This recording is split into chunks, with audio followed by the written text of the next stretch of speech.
ಎಲ್ಲರಿಗೂ ಯೂಟ್ಯೂಬ್ ಚಾನಲ್ಗೆ ಸ್ವಾಗತ. ಈ ಒಂದು ವಿಡಿಯೋದಲ್ಲಿ ನಾವು 10ನೇ ತರಗತಿ ದ್ವಿತೀಯ ಭಾಷೆ ಕನ್ನಡ ಪದ್ಯ 1 ಬೋಧಿ ವೃಕ್ಷದ ಹಾಡು. ಈ ಪದ್ಯದ ಪ್ರಶ್ನೋತ್ತರಗಳನ್ನು ನೋಡೋಣ. ಪದಗಳ ಅರ್ಥ: ಅಡವಿ, ಕಾಡು, ಅರಣ್ಯ, ಕಾನನ. ಏಕಾಂಗಿ, ಒಬ್ಬಂಟಿ. ಕೋಡಿ, ಕೆರೆ ತುಂಬಿ ಹರಿಯುವುದು. ಗುಟುಕು, ಹಕ್ಕಿಗಳು ತನ್ನ ಮರಿಯ ಬಾಯಿಗೆ ಆಹಾರ ನೀಡುವ ರೀತಿ. ಗೂಢಾರ್ಥ: ಒಳ ಅರ್ಥ, ರಹಸ್ಯವಾದುದು. ತೊರೆದು, ಬಿಟ್ಟು ಬಿಡು. ಪರಿ, ರೀತಿ, ಸ್ಥಿತಿ. ಬೆಳ್ಳಿ ಚುಕ್ಕಿ, ಬೆಳಗ್ಗೆ ಆಕಾಶದಲ್ಲಿ ಕಾಣುವ ಶುಕ್ರ ಗ್ರಹ. ಬೋಧಿ ವೃಕ್ಷ, ಅರಳಿ ಮರ, ಅಶ್ವತ್ಥ ವೃಕ್ಷ. ಮಕರಂದ, ಹೂವಿನ ರಸ. ಮಡದಿ, ಪತ್ನಿ, ಹೆಂಡತಿ. ಮೋಹ, ಆಸೆ. ಹಿಂಡು, ಗುಂಪು, ಸಮೂಹ. ಹುತ್ತ, ಹಾವಿನ ಗೂಡು. ಗೆದ್ದಲು, ಮಣ್ಣಿನ ಗೂಡು. ಮುಂದಿನ ಭಾಗ: ಕೆಳಗಿನ ಪ್ರಶ್ನೆಗಳಿಗೆ ಒಂದು ವಾಕ್ಯದಲ್ಲಿ ಉತ್ತರಿಸಿರಿ. ಮೊದಲನೇ ಪ್ರಶ್ನೆ: ಸಿದ್ಧಾರ್ಥ ಬುದ್ಧನಾದ ಪರಿಯನ್ನು ಕವಿ ಎಂತಹ ಕಥೆಯೆಂದು ಬಣ್ಣಿಸಿದ್ದಾರೆ? ಉತ್ತರ: ಸಿದ್ಧಾರ್ಥ ಬುದ್ಧನಾದ ಪರಿಯನ್ನು ಕವಿ ಯುದ್ಧ ಬಿಟ್ಟು ಪ್ರೀತಿ ಕೊಟ್ಟ ಕತೆ ಎಂದು ಬಣ್ಣಿಸಿದ್ದಾರೆ. ಮುಂದಿನ ಪ್ರಶ್ನೆ: ಕಾಡನ್ನು ಅಲೆದ ಸಿದ್ಧಾರ್ಥನಿಗೆ ಹೊಳೆದುದೇನು? ಉತ್ತರ: ಕಾಡನ್ನು ಅಲೆದ ಸಿದ್ಧಾರ್ಥನಿಗೆ ನಾಡಿನ ಅರ್ಥ ಹೊಳೆಯಿತು. ಮುಂದಿನ ಪ್ರಶ್ನೆ: ಸಿದ್ಧಾರ್ಥನು ಕಾಡಿನಿಂದ ನಾಡಿನತ್ತ ಏಕೆ ಹೊರಟನು? ಉತ್ತರ: ಸಿದ್ಧಾರ್ಥನು ಪ್ರೀತಿಯನ್ನು ಹುಡುಕಿಕೊಂಡು ಕಾಡಿನಿಂದ ನಾಡಿನತ್ತ ಹೊರಟನು. ಮುಂದಿನ ಪ್ರಶ್ನೆ: ಬುದ್ಧನು ಅರಿತುಕೊಂಡ ಬದುಕಿನ ಸತ್ಯವೇನು? ಉತ್ತರ: ಸಿದ್ಧಾರ್ಥನು ಅರಿತುಕೊಂಡ ಬದುಕಿನ ಸತ್ಯ ತಪಸ್ಸಿಗಿಂತ ಜೀವಪ್ರೀತಿ ದೊಡ್ಡದು ಎನ್ನುವ ಬದುಕಿನ ಗೂಢಾರ್ಥ. ಮುಂದಿನ ಭಾಗ: ಕೆಳಗಿನ ಪ್ರಶ್ನೆಗಳಿಗೆ 3-4 ವಾಕ್ಯಗಳಲ್ಲಿ ಉತ್ತರಿಸಿರಿ. ಮೊದಲನೇ ಪ್ರಶ್ನೆ: ಸಿದ್ಧಾರ್ಥನಿಗೆ ನಾಡಿನ ಅರ್ಥ ತಿಳಿದ ಸಂದರ್ಭವನ್ನು ಕವಿ ಏನೆಂದು ಬಣ್ಣಿಸಿದ್ದಾರೆ? ಉತ್ತರ: ಸಿದ್ಧಾರ್ಥನು ಕಾಡುಗಳಲ್ಲಿ ಅಲೆದಾಡಿದ. ಹಾಗೆ ಸುತ್ತಾಡುತ್ತಿರುವಾಗಲೇ ಅವನಿಗೆ ನಾಡಿನ ಅರ್ಥ ಹೊಳೆಯಿತು. ಅದು ತಿಳಿಯುವ ಸಂದರ್ಭದಲ್ಲಿ ಅವನಿಗೆ ದೂರದಿಂದಲೇ ಕೋಗಿಲೆಯ ಹಾಡು ಕೇಳಿಸಿತು.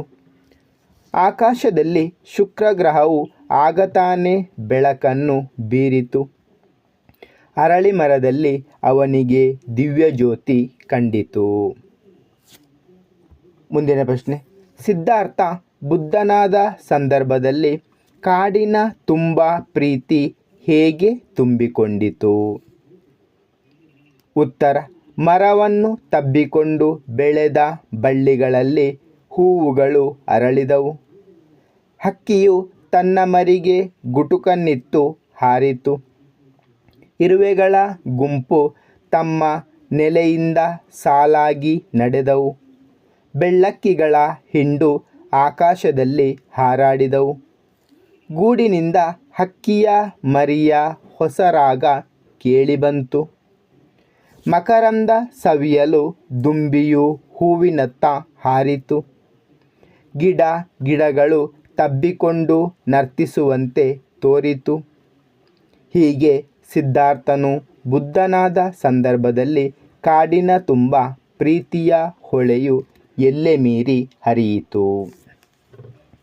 ಮುಂದಿನ ಪ್ರಶ್ನೆ: ಸಿದ್ಧಾರ್ಥನು ಕಂಡುಕೊಂಡ ಬದುಕಿನ ಗೂಢಾರ್ಥವೇನು?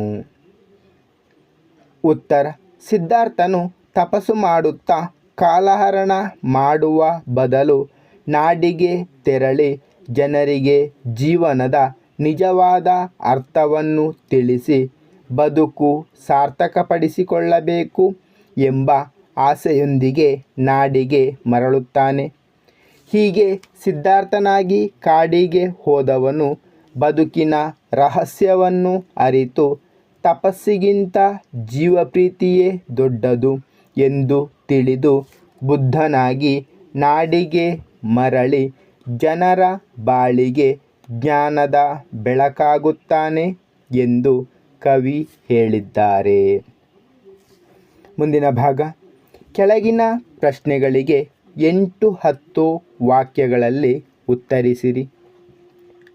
ಮೊದಲನೆಯ ಪ್ರಶ್ನೆ, ಸಿದ್ಧಾರ್ಥ ಬುದ್ಧನಾದ ಪರಿ ಹೇಗೆ? ಉತ್ತರ, ಸಿದ್ಧಾರ್ಥನು ಜನರ ಬವಣೆ ಪರಿತಾಪಗಳಿಗೆ ಪರಿಹಾರವನ್ನು ಹುಡುಕಲೆಂದು ನಡುರಾತ್ರಿಯಲ್ಲಿ ಅರಮನೆಯಿಂದ ಒಬ್ಬಂಟಿಯಾಗಿ ಹೊರಟ. ಹೆಂಡತಿ, ಮಗ, ಅರಮನೆಯ ಭೋಗ ಭಾಗ್ಯಗಳ ಮೋಹವನ್ನು ಅವನು ಕಡಿದೊಗೆದ. ಕಾರ್ಗತ್ತಲೆಯಲ್ಲಿ ದಿಕ್ಕು ದಿಸೆಯಿಲ್ಲದವನಂತೆ ನಡೆದ. ಕಾಡು ಕಾಡುಗಳಲ್ಲಿ ಅಲೆದ. ದೇಹವನ್ನು ದಂಡಿಸಿದ. ತಪಸ್ಸು ಮಾಡಿದ.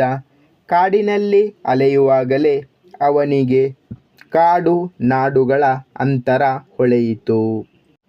ದೇಶದ ಜನಜೀವನದ ವಿಚಾರದ ಅರಿವಾಯಿತು. ಹೊಸ ಭಾವನೆ ಹುಟ್ಟಿತು. ಅಶ್ವತ್ಥ ಮರದಿಂದ ಅವನಿಗೆ ಮಹಾ ಬೆಳಕೊಂದರ ದರ್ಶನವಾಯಿತು.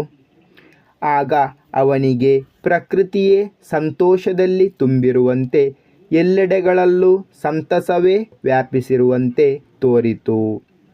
ಅನುಭವದೊಂದಿಗೆ ಆತ ಕಾಡನ್ನು ಬಿಟ್ಟು ನಾಡಿನತ್ತ ನಡೆದನು. ಪ್ರೀತಿಯನ್ನು ಅರಸುತ್ತಾ ಜನರ ಬಳಿಗೆ ಬಂದನು.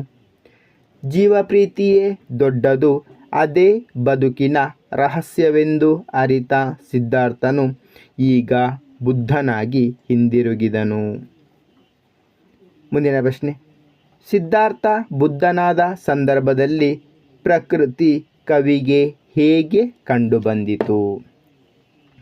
ಉತ್ತರ, ದೂರದಲ್ಲೆಲ್ಲೋ ಕೋಗಿಲೆಯ ಇಂಪಾದ ಗಾನ ಕೇಳಿದಂತೆ. ಆಗಷ್ಟೇ ಆಕಾಶದಲ್ಲಿ ಶುಕ್ರಗ್ರಹ ಮೂಡಿ ಬೆಳಕು ಬೀರಿದಂತೆ. ಮರವನ್ನು ತಬ್ಬಿದ ಬಳ್ಳಿಯಲ್ಲಿ ಹೂ ಅರಳಿದಂತೆ. ಹಕ್ಕಿಯು ಮರಿಗೆ ಗುಟುಕನ್ನು ಕೊಟ್ಟು ಹಾರಿ ಹೋದ ಹಾಗೆ. ಇರುವೆಗಳ ಗುಂಪು ಹುತ್ತದಿಂದ ಹೊರಟು ಸಾಲು ಸಾಲಾಗಿ ನಡೆದ ಹಾಗೆ. ಆಕಾಶಕ್ಕೆ ಏರುವಂತೆ ಬೆಳ್ಳಕ್ಕಿಗಳು ಗುಂಪಾಗಿ ಹಾರಿದ ಹಾಗೆ.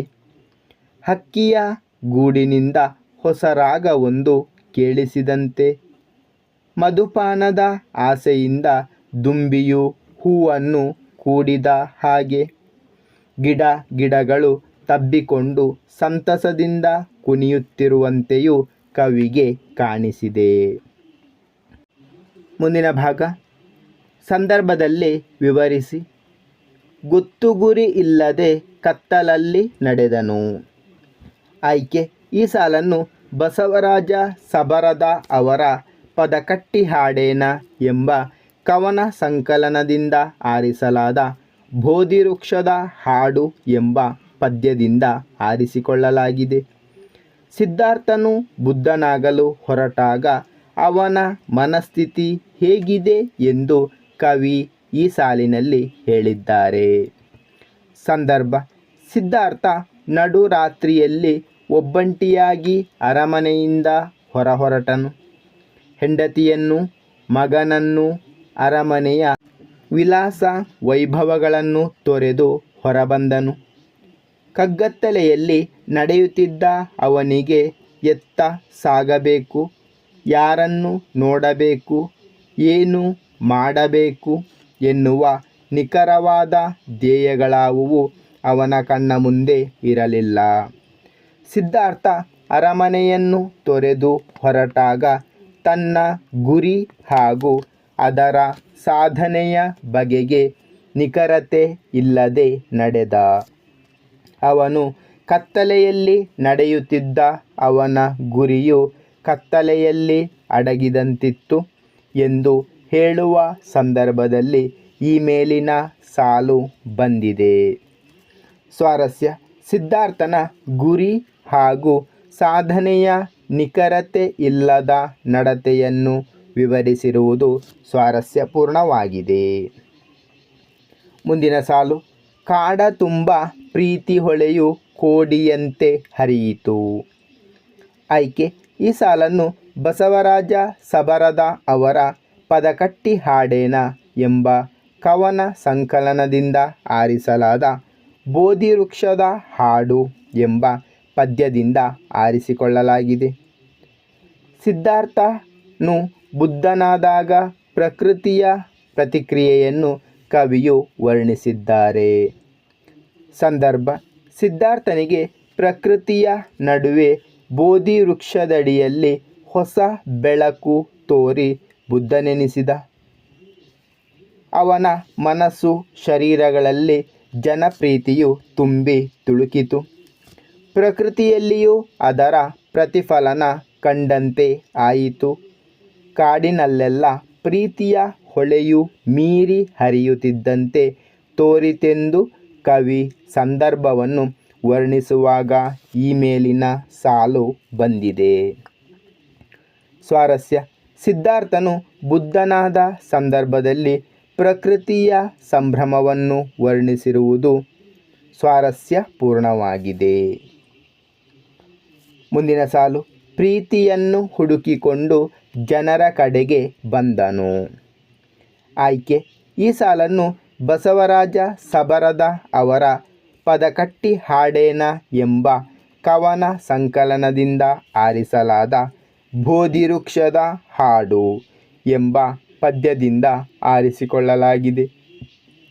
ಸಂದರ್ಭ: ಸಿದ್ಧಾರ್ಥ ತನ್ನ ಮಡದಿ, ಮಗು, ಅರಮನೆಯ ವೈಭೋಗಗಳೆಲ್ಲವನ್ನೂ ತ್ಯಜಿಸಿ ಅರ್ಧ ರಾತ್ರಿಯಲ್ಲಿ ಒಬ್ಬನೇ ಕಾಡಿನತ್ತ ನಡೆದ. ಆಗ ಅವನಿಗೆ ತನ್ನ ಸಾಧನೆ ಮಾರ್ಗದ ಸ್ಪಷ್ಟ ಅರಿವಿರಲಿಲ್ಲ.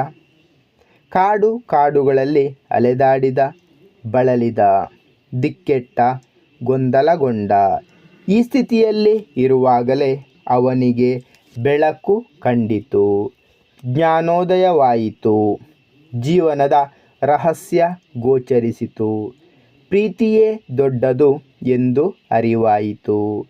ಹೀಗೆ ಬದುಕಿನ ಗೂಢಾರ್ಥವನ್ನು ತಿಳಿದು ಬುದ್ಧನಾದ ಸಿದ್ಧಾರ್ಥ ಆ ಪ್ರೀತಿಯನ್ನು ಅರಸಿಕೊಂಡು ನಾಡಿನ ಜನರ ಕಡೆಗೆ ಹಿಂದಿರುಗಿದ ಎಂದು ಕವಿ ಹೇಳಿದ್ದಾರೆ. ಸಿದ್ಧಾರ್ಥನು ನಾಡನ್ನು ತೊರೆದು ಕಾಡಿಗೆ ಹೋದ. ಬುದ್ಧನಾಗಿ ಮತ್ತೆ ನಾಡಿಗೆ ಮರಳಿದ. ನಾಡಿಗೆ ಅವನು ಮರಳಿದ ಕಾರಣವನ್ನು ಕವಿ ಇಲ್ಲಿ ವಿಶದಪಡಿಸಿದ್ದಾರೆ. ಸ್ವಾರಸ್ಯ: ಸಿದ್ಧಾರ್ಥನು ಬುದ್ಧನಾಗಿ ಮತ್ತೆ ಜನರೆಡೆಗೆ ಬಂದ ಪರಿಯನ್ನು ಸ್ವಾರಸ್ಯಪೂರ್ಣವಾಗಿ ವಿವರಿಸಲಾಗಿದೆ. ಮುಂದಿನ ಭಾಗ ಭಾಷಾಭ್ಯಾಸ. ಕೆಳಗಿನ ಸಮಾಸ ಪದಗಳನ್ನು ವಿಗ್ರಹವಾಕ್ಯ ಮಾಡಿ ಸಮಾಸದ ಹೆಸರು ತಿಳಿಸಿರಿ. ನಡುರಾತ್ರಿ: ರಾತ್ರಿಯ ಪ್ಲಸ್ ನಡು ಅಂಶಿ ಸಮಾಸ. ಅರಮನೆ: ಅರಸನ ಪ್ಲಸ್ ಮನೆ ತತ್ಪುರುಷ ಸಮಾಸ. ಹೊಸ ರಾಗ: ಹೊಸತು ಪ್ಲಸ್ ರಾಗ ಕರ್ಮಧಾರೆಯ ಸಮಾಸ. ಹಿಂಡುಗಟ್ಟಿ: ಹಿಂಡನ್ನು ಪ್ಲಸ್ ಕಟ್ಟಿ ಕ್ರಿಯಾ ಸಮಾಸ. ಮುಂದಿನ ಭಾಗ ಕೆಳಗಿನ ಪದಗಳನ್ನು ಸ್ವಂತ ವಾಕ್ಯದಲ್ಲಿ ಬರೆಯಿರಿ. ಮೋಹ: ಈಗೀಗ ಜನರಿಗೆ ಹಣದ ಮೋಹ ಹೆಚ್ಚಾದಂತೆ ಕಾಣುತ್ತಿದೆ. ಜೀವಪ್ರೀತಿ: ಮಹಾ ವ್ಯಕ್ತಿಗಳಲ್ಲಿ ಜೀವಪ್ರೀತಿ ವಿಶಿಷ್ಟವಾಗಿರುತ್ತದೆ. ಗೊತ್ತು ಗುರಿ: ನಾವು ಯಾವುದಾದರೂ ಕೆಲಸ ಮಾಡುವಾಗ ಗೊತ್ತು ಗುರಿ ಇರಬೇಕು. ಮಹಾಬೆಳಕು: ವಿವೇಕಾನಂದರು ಅಮೇರಿಕನ್ನರಿಗೆ ಮಹಾಬೆಳಕನ್ನು ತೋರಿದರು. ಮುಂದಿನ ಭಾಗ, ಕೆಳಗಿನ ಪದಗಳಿಗೆ ತತ್ಸಮ ತದ್ಭವ ರೂಪ ಬರೆಯಿರಿ. ಯುದ್ಧ ಜುದ್ಧ, ವೀರ ಬೀರ, ಅಡವಿ ಅಟವಿ, ಹಕ್ಕಿ ಪಕ್ಷಿ.